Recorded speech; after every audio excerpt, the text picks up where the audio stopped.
Enquanto Stalinácio se reúne com líderes mundiais no Chile hoje, Paulo Figueiredo avisa que logo logo teremos mais notícias da mídia internacional que a mídia nacional não tem coragem de pontuar. Paulo Figueiredo avisa que será uma vergonha nacional e internacional. Sim, queridos, voltamos. Temos paredes brancas? Temos. A parede branca atrapalha tudo? Atrapalha tudo. A coisa tá meio torta aqui? Tá meio torta. A iluminação tá feia? Tá feia. Mas vocês segurem aí, porque a montagem de um estúdio e a adequação de um estúdio geralmente leva muito tempo. Eu vou pedir paciência para vocês. Vamos aos nossos grandes escândalos de hoje do nosso Brasil varonil, hoje em horário mega especial, mas a partir de amanhã, todos os dias, no nosso café da manhã, às 6h45 da manhã. Vamos entender esse imbróglio todo? Vou pedir o seu like logo agora no início do vídeo, que é bastante importante. Se você puder compartilhar o nosso link aí nas suas redes sociais, nos grupos de Telegram e Zap, ajudam aí a nossa voz a chegar mais longe. Se você é novo por aqui, se inscreva no canal e ative o sininho. Se você já é de casa, dá uma revisada em tudo. E nós começamos falando das manifestações absolutamente espontâneas que aconteceram ontem no Brasil. E eu começo com essa imagem maravilhosa desse senhor sozinho em Vila Velha, no Espírito Santo. Eu quero lembrar vocês que foi assim que tudo começou, no processo de impeachment absolutamente vitorioso, quer dizer, quase vitorioso, de Dilma Rousseff. E isso aconteceu também em outros locais do país. Eu vou mostrar algumas imagens para vocês sem um áudio, porque sempre tem aquela musiquinha abençoada, né? Então vamos lá. Aqui nós temos Brasília, que foi bem legal, foi muito legal.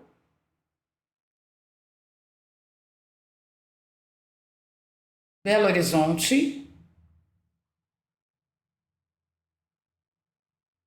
Ribeirão Preto. Bahia, ó a Bahia, mostrando a sua cara fazendo buzinaço aí, uma passeata, uma carreata, né? Tivemos no Rio de Janeiro também, eu fiquei muito feliz. Tivemos em São Paulo. Infelizmente, eu estou numa das cidades mais comunistas do estado do Rio de Janeiro, então aqui não teve nada. Mas olha, eu prometo que é por enquanto, tá bom? Enquanto isso, Paulo Figueiredo disse ontem no X que ele ouviu dizer que nesta semana, agora esta semana que se iniciou ontem, a imprensa internacional ia publicar coisas comprometedoras sobre o ovo que tudo vê, o magnânimo, que a imprensa nacional não teve coragem de pontuar.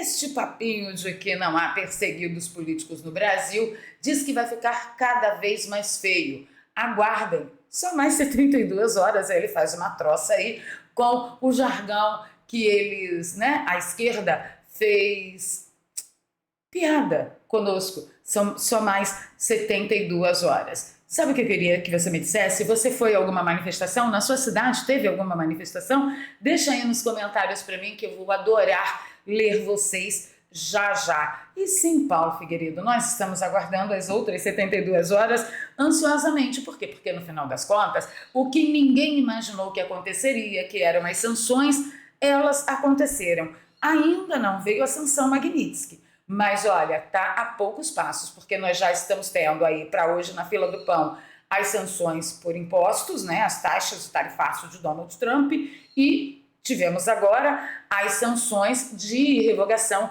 dos vistos americanos para pessoas que defendem para você a educação maldita de Paulo Freire, mas para o filho deles, eles defendem a educação do Yankee malvadão dos Estados Unidos. Teve até aí um probleminha com o negócio da filha do Barroso, que estava nos Estados Unidos, não estava, trabalha no escritório do pai, porque o ministro não pode ter escritório, não pode advogar.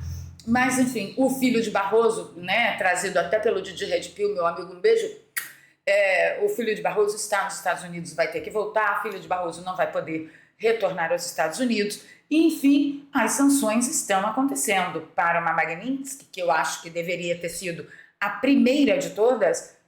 Falta muito pouco. Eu, se fosse você, aguardaria com uma preciosa xícara de chá a lei Magnitsky chegar, tá? O Dr. Jeffrey Chikine, ele trouxe interessante um assunto a respeito da tornozeleira eletrônica de Jair Bolsonaro. Eu quero chamar a atenção de vocês que essa desconfiança começou a acontecer no Brasil quando Daniel Silveira recebeu pela segunda vez a sua tornozeleira eletrônica, que fazia um barulho eletrônico esquisito. Todos nós acompanhamos, né? O advogado do Daniel Silveira, à época, denunciando que a tornozeleira eletrônica estava se comportando de uma forma muito estranha. Eu, se fosse o presidente Bolsonaro, ficava de olho se a tornozeleira dele não está aí emitindo alguns barulhos estranhos. Olha só o que o Chiquini falou a respeito de um vídeo que rolou na internet. Ó, para que fique bem claro, não tô insinuando nada, só quero mostrar para vocês. Vocês sabiam que tem tornozeleira com essa tecnologia já? Olha ali, ó. Tornozeleira eletrônica com microfone. Olha ali. Já tem essa tecnologia no Brasil. Não tô insinuando nada. Então, quando o rapaz aqui do dedo mostra... Fique bem claro. Imagina só, quem que ia querer ouvir o Bolsonaro? Saber com quem ele conversa, o que ele fala? Imagina, isso não existe. Imagina só deixar esse acusado sem tornozeleira? Foi todas as vezes que foi chamado na PF, esteve pessoalmente no plenário acompanhar o recebimento da denúncia, já foi interrogado pessoalmente, tem advogado no processo, residência fixa, mora no mesmo lugar a vida inteira, esteve em Orlando sem tornozeleira e voltou pro Brasil. Imaginem só esse cara sem tornozeleira, o risco de fuga que é. Aqui, doutor, é a placa em proporção à minha mão, tá? Isso aqui a gente achou dentro de uma tornozeleira com uma outra plaquinha atrás, que era só para trocar o conector de alimentação daqueles de fonte redondinho macho e fêmea, tá? Para entrar nessa da placa aqui. Na placa a gente vê que tem um micro SD, que vai nesse slot, e esse slot maior vai um cartão GSM, tá? Que é esse de celular. E aqui é um microfone. Isso aqui é um microfone. Beleza? Vocês viram aqui, ó, essa bolinha preta, ele está dizendo que é um microfone. Você já tinha ouvido falar dessa tecnologia? Deixa nos comentários para mim. Imagina se alguém vai querer ouvir o que Bolsonaro fala em sua intimidade com a sua esposa e com os seus filhos, exceto Eduardo Bolsonaro, que ele não pode se comunicar. Vamos lá. Teve um post muito interessante do Paulo Figueiredo, que também disse que, olha, o pessoal está precisando de um pouco mais de testosterona, né? A respeito de uma matéria que saiu na Folha de São Paulo dizendo que Tarcísio Zema, Ratinho Júnior, Castro e Jorginho completaram 24 horas depois da aplicação de tornozeleira eletrônica no presidente Bolsonaro em silêncio sobre sanção dos Estados Unidos a Moraes. Então eles não se comunicaram, não falaram nada sobre as sanções e não falaram nada durante 24 horas sobre a aplicação da tornozeleira eletrônica no presidente. Bem, eu tenho que fazer aqui um parêntese porque o Jorginho, o Zema e o Tarcísio, sim, eles já se pronunciaram, enquanto o restante dessa foto, eles continuam absolutamente em silêncio. Será que falta testosterona ou falta vergonha na cara? Eu queria aproveitar e avisar para esses que ainda estão em silêncio que o fim de vocês pode ser o mesmo fim do Rodrigo Pacheco. Sem cadeira no STF, que era uma coisa que ele queria muito, depois ele queria a eleição por Minas Gerais, de governador a Minas Gerais, ele foi descartado pelo sistema e agora ele está sem visto para os Estados Unidos e provavelmente é um dos listados para a sanção Magnitsky. Cuidado, hein, pessoal? Vocês aí que ficam em cima do muro, cuidado, o seu fim pode ser terrível, como é o fim do Rodrigo Pacheco. Vamos continuar aqui que eu quero mostrar para vocês como que a Europa, através da sua entidade, né, França, está se posicionando a respeito de soberania, né? O Ivan Kleber trouxe a notícia de que autoridades francesas classificaram a rede social X como uma gangue organizada e iniciaram uma investigação criminal solicitando dados de usuários sob a alegação de manipulação de seu algoritmo para interferência estrangeira e extração fraudulenta de dados. E o X disse que permanece no escuro quanto a essas alegações que foram feitas contra a plataforma. No entanto, com base no que sabemos até agora, segundo o X, a empresa acredita que essa investigação está distorcendo a lei francesa para servir a uma agenda política e, em última análise, restringir a liberdade de expressão. Quem poderia imaginar? Eu, pelo menos, nunca vi isso na vida. Você já viu acontecer alguma coisa nesse escopo, desse aspecto? Que, olha, está acusando a plataforma que mais dá liberdade para o cidadão comum, como eu e você, falarmos usando uma desculpa para restringir a nossa liberdade, dizendo que a plataforma está bem malvadona? Deixa nos comentários para mim. E aí nós ficamos sabendo que Lula se reuniu hoje com líderes mundiais. Ele está agora em reunião, eu vou destacar aqui um trecho da CNN hoje, vamos lá. Carol, mais uma vez, bom dia para quem está com a gente a partir de agora. Essa reunião foi uma iniciativa do presidente do Chile, Gabriel Boric, e já confirmaram presença, além de Boric e o presidente Lula, também o presidente da Colômbia, Gustavo Petro, o primeiro-ministro da Espanha, Pedro Sánchez, e o presidente do Uruguai, Yamandu Orsi. Nessa reunião, qual que é a pauta, né? Como você antecipou aí, a defesa da democracia e do multilateralismo, mas também... A defesa da democracia, multilateralismo só com BRICS, Índia, Irã e China. Também o combate às desigualdades e também vão discutir as tecnologias digitais e o enfrentamento à desinformação. A gente vai falar de desigualdade já já. O Itamaraty, quando fez aquele famoso briefing, né, sobre essa viagem, explicando ali como é que seria a agenda dessa visita do presidente Lula ao Chile, lembrou que essa reunião é uma continuação de uma reunião que o primeiro-ministro da Espanha, Pedro Sánchez, realizou junto com o presidente Lula, ao mesmo tempo em que esses dois líderes estavam em Nova York no ano passado, em setembro, para a Assembleia Geral da ONU. Eles aproveitaram que estavam na cidade e se reuniram para tratar dessa questão, né, da defesa da democracia. É tudo pela defesa da democracia. Eu vou mostrar para vocês o que realmente parece uma grande gangue. Olha só, o Estadão publicou uma opinião dizendo que sairá muito cara a decisão de Lula de alinhar o Brasil, a China e a Rússia a pretexto de fortalecer o BRICS contra os Estados Unidos. Mas há uma saída para evitar o prejuízo, abandonar o bloco. Mas aí a gente tem que levantar se vai abandonar o bloco só de boca ou de fato. Porque, na verdade, tem muito dinheiro de impostos dos brasileiros investidos nesse banco BRICS. Eu sempre disse isso a vocês. Sempre falei, olha, estão tirando o dinheiro do nosso bolso para montar a grande pátria grande aqui na América Latina e o que durante muito tempo nós fomos acusados de fazedores de fake news. É ou não é? E sim, o Estadão está pontuando, olha, tem que sair do BRICS, mas tem que sair como? Simplesmente abandonar de boca ou quando sair vai pegar todo o dinheiro dos impostos dos brasileiros e vai trazer de volta para o Brasil, que na verdade seria igual a de volta aos cofres dos comunistas brasileiros, porque a gente sabe que na verdade é isso que acontece. Mas o mais importante é que o Estadão já está sim colocando o dedo em algumas feridas. Vou mostrar para vocês qual é a preocupação da média brasileira. Estão reclamando que Eduardo Bolsonaro está recebendo o salário dele de deputado. E não é bem assim. Ele explica que, a respeito desta manchete, olha, licenciado nos Estados Unidos, Eduardo Bolsonaro recebeu salário integral de R$46 mil da Câmara em março. O parlamentar anunciou o afastamento do cargo uma semana antes do início do julgamento, que tornou seu pai, o ex-presidente, réu por envolvimento. E aí parece que eles estão preocupados com o nosso dinheirinho suado, né? Não é bem assim, eu vou mostrar bastante para vocês a partir de agora. Antes eu vou destacar aqui a declaração de Eduardo Bolsonaro, que diz que a preocupação da Globo não é com dinheiro público, mas ele aproveita para esclarecer. Desde que ele se licenciou, ele está sem receber salário, não tem nenhuma despesa coberta por verba de gabinete ou de áreas sendo pagas, em que pese ele estar lá nos Estados Unidos, sim, trabalhando pelo melhor do Brasil.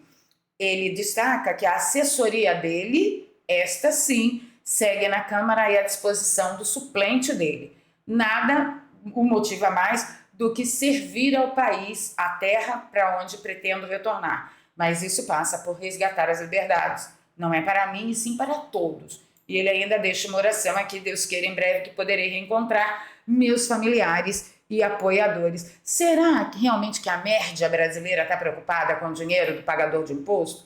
Eu vou mostrar para vocês aqui um destaque do Fernão Lara Mesquita, fala sobre os Correios, que interrompeu pagamentos. Poxa, mas isso é importante por quê? Porque os Correios é uma empresa pública, bancada com meu dinheiro, com seu dinheiro. E olha como ela está sendo administrada depois de 4 anos de lucro com Jair Messias Bolsonaro. O Fernão destaca que está aí mais um sinal de que a coisa desandou nos Correios. A estatal resolveu segurar o pagamento de míseros 2,75 bilhões, com B de bumbum, tá?